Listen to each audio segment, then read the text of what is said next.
to share a little bit of information about just exactly how attic mold grows and what's important to correct and understand in order to permanently solve an attic mold problem.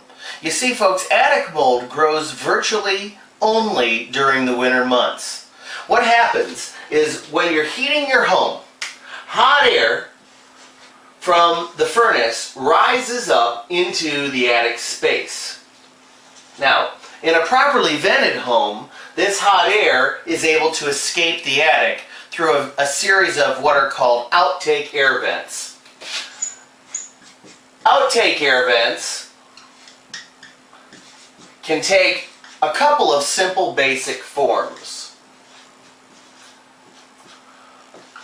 The first are old-fashioned gable end vents, which is some sort of a louvered opening on the gable end of the home. Now the gable end is the triangle side.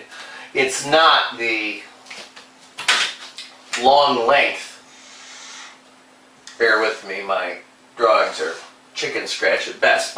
So this is the gable end, and there may be a vent on this end and another one we can't see on the further end of the home, like this, that is louvered and will allow air to come in and then escape outwards. So gable end vents are one of the oldest versions of outtake air ventilation. These vents were employed from the early 1900s all the way through the 1970s. In the 1970s, the second form of outtake air vents came into being, and those vents are called box vents. So we have first gable end,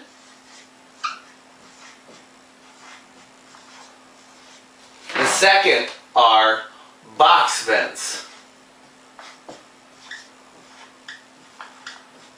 Box vents are often called hat vents, and they take the version of little pop-up mushroom style metallic holes that are cut into the roof that have a little pop-up vent cover to prevent rain from getting in. And the concept is the same. Hot air that rises comes in and then it escapes out of the house through the box vents. And so this air is able to escape from the house. The latest style of outtake air vent is called a ridge vent. And the concept behind a ridge vent is fairly simple. The ridge is this part of the roof here. And a ridge vent goes along the entire length of the long portion of the roof called the ridge. And since it's the highest point, it's the most efficient place to allow outtake air to escape. Now, in a northern climate, sometimes a ridge vent can become buried under snow. That's a more complicated part. We'll get to in a little bit. Now, folks, in order for all of these gable end, box vents, and ridge vents to function, you need to have another very important form of ventilation, and that is called intake air. And intake air ventilation comes in along the overhang underneath the house. This portion of the home, from here to here, is called a soffit.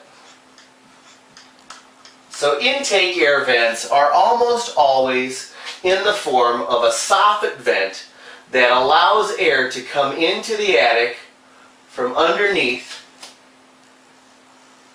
and then to move through the attic and exchange the mass of air out through a gable end vent, through a box vent, or in the modern attic, through a ridge vent. Now, what causes problems? One of the problems can be a lack of soffit ventilation, or you may not have enough soffit vents going down the length of the attic.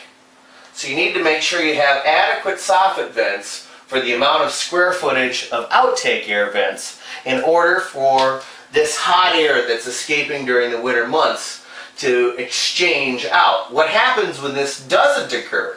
When we don't have enough ventilation, when we don't have a ridge vent, we don't have a box vent, we don't have enough soffit vents, what happens is this hot air mass meets the cold boards of the attic And in the winter, the roof may be covered with snow. So the hot air mass is going to meet those cold boards, and it creates dew point in the form of water. And these drips of water will come from especially around the nails. See, the nails that penetrate through your roof are actual conductors of hot and cold. And in a cold, frozen attic, they will get frosty, and then when the hot air mass meets that frost, it starts to melt, creating dew point. And that dew point is the water source that creates the mold. Now folks, there are mold spores in literally every single breath we've ever taken.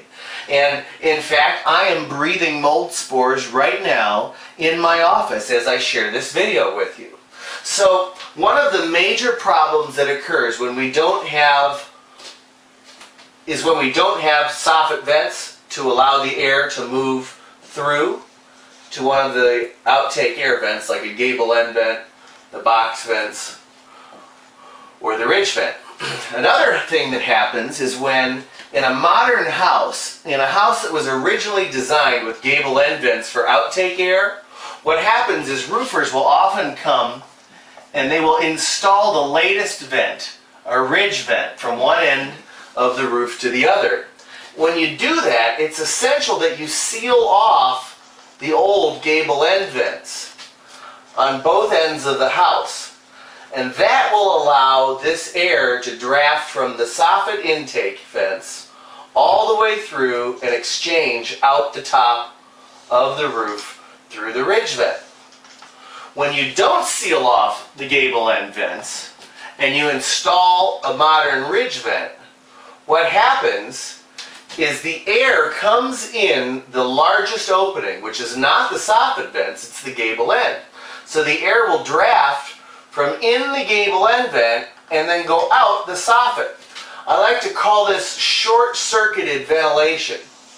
And short-circuited ventilation creates condensation every single time.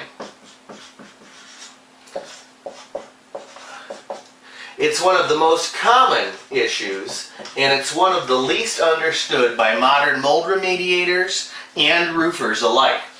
So make sure if your roofer adds a ridge vent, if you originally have gable end vents, that those get sealed off in order to exchange the air mass. Another problem that we see frequently is our baffles. And baffles are pieces of cardboard or styrofoam. So these baffles, these pieces of cardboard or pink styrofoam insulation, are there to keep these soffit vents from becoming blocked with the loose insulation that exists inside the attic space. Now the problem with the baffles is they don't come with instructions that tell you to cut them off even with the level of the insulation on the inside. So consequently, what happens is they're installed at the same length they're manufactured, which is usually 3 or 4 feet long. And what that means is that the top of the baffle is already 3 or 4 feet up into the attic space. And that 3 to 4 foot height is the height where the air from the soffit enters the attic itself. And so it leaves this gigantic lower 3 to 4 feet of the attic full of hot air, and it will only exchange the air up through the ridge vent or out through the gable end vents or out through the box vents from this 3 to 4 foot height. And that means it leaves this gigantic hot air mass in the bottom of the attic. So baffles themselves can become a ventilation issue that helps to contribute to a mold problem.